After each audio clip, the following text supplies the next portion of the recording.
اعوذ باللہ من الشیطان الرجیم بسم اللہ الرحمن الرحیم السلام علیکم ورحمۃ اللہ وبرکاتہ۔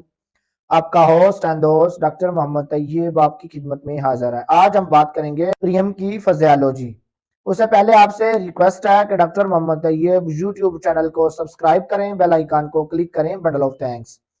جیسے کہ اس سے قبل ایک عام قسم کے جائزے میں اس امور کا تذکرہ ہوا ہو جو پریم اس عرصے میں ہونے والی فزیالوجیکل تبدیلیوں کا قدر تفصیل سے ذکر کر رہے ہیں۔ رحم کا پلٹنا۔ ولادت کے بعد رحم کے سکڑنے اور اپنی اصلی حالت میں واپس آنے کا سلسلہ شروع ہو جاتا ہے، لیکن رحم کو اپنی اصل حالت میں واپس آنے میں تقریباً 6 ہفتے لگ جاتے ہیں۔ جب ولادت ہوتی ہے تو اس وقت رحم کا سائز بہت بڑا ہوتا ہے، تقریباً یہ سائز 17.5 سینٹی میٹر ہوتا ہے۔ یہ اضافہ حمل کی ضرورت کے تحت ہوتا ہے۔ جب ولادت کے بعد رحم کا سکڑنا مکمل ہو جاتا ہے تو یہ بڑی ہوئی رحم سکڑ کر صرف تقریباً 7.5 سینٹی میٹر رہ جاتی ہے، بقیہ اضافہ ختم ہو جاتا ہے۔ ولادت کے وقت رحم یعنی یوٹرس بہت وزنی ہوتی ہے، تقریباً 900 گرام تک وزن ہوتا ہے۔ پھر وزن کم ہونے لگتا ہے، ایک ہفتے میں وزن بہت کم ہو جاتا ہے اور آدھا رہ جاتا ہے۔ اس کے بعد پیوپریم کے دوران وزن کم ہوتا رہتا ہے اور آخر کار صرف 60 گرام رہ جاتا ہے۔ برسٹ پشتان۔ ولادت کے بعد قدرتی نظام کے زیر اثر پشتانوں میں دودھ بھرنے لگتا ہے اور پروٹیسن ہارمون کی بدولت ہوتا ہے۔ اس دودھ کی آمد سے پشتان بھر جاتے ہیں اور بڑے اور بھاری ہو جاتے ہیں۔ اس مرحلے پر دودھ کا سمندر ٹھاٹھے مارتا ہے۔ بعض عورتوں میں دودھ خود بخود بہنے لگتا ہے، لیکن بعض میں قدرتی طور پر کم ہوتا ہے۔ اگر عورت بچے کو دودھ نہ پلائے جیسا کہ آپ ماڈرن مائیں کر رہی ہیں تو یہ نظام خود بخود درست ہو جاتا ہے۔ پرولیکٹین۔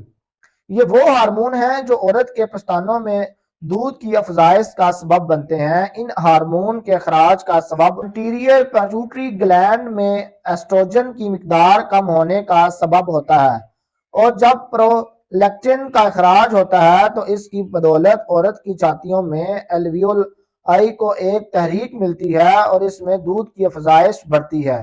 عام طور پر کہا جاتا ہے کہ اگر ماں بچے کو دودھ پلائے تو وہ حاملہ نہیں ہوتی۔ اس کی حکمت یہ ہے کہ جب تک پرولیکٹین کی مقدار زیادہ رہے اور جو کہ چھاتی سے دودھ پلانے سے بہت بڑھ جاتی ہے، اس کی وجہ سے ایسی صورت پیدا ہوتی ہے کہ اووری میں فولیکل کی دوبارہ اوویولیشن کا عمل رک جاتا ہے۔ اس وجہ سے عورت حمل سے محفوظ رہتی ہے، لیکن اگر دودھ نہ پلایا جائے یا کم پلایا جائے تو پرولیکٹین کی مقدار کم ہو جاتی ہے اور ایف ایس ایچ فولیکل سٹیمولیٹنگ ہارمون کا اخراج شروع ہو جاتا ہے۔ اس کی ایسٹروجن اور پروجسٹروجن کا اخراج شروع ہو جاتا ہے تو فولیکل گروتھ ہونے لگتی ہے، جو ایویولیشن کا عمل شروع ہو جاتا ہے اور آخر کار مینسز آنے لگتے ہیں، اور یوں عورت کے حاملہ ہونے کے لیے ایک مرتبہ پھر میدان ہموار ہو جاتا ہے۔ کڈنی۔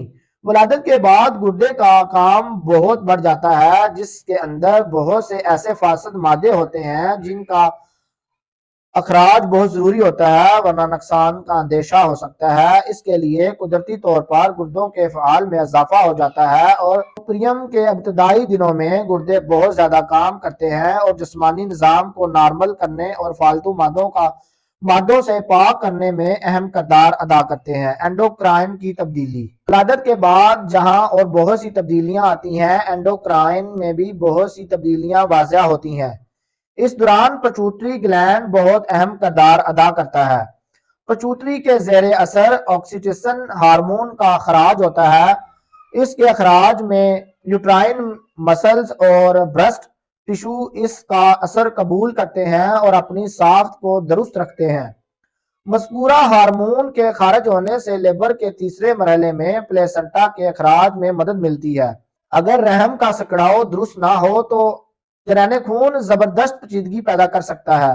اس کے علاوہ perineum pelvic floor, perineum vagina, bladder, vulva, urethra اور کارڈک ویسکولر سسٹم میں بہت سی تبدیلیاں واضح ہو جاتی ہیں۔ بہت شکریہ ہمارا یوٹیوب چینل دیکھنے کے لیے۔ ڈاکٹر محمد طیب کو اجازت دیجیے، اللہ حافظ۔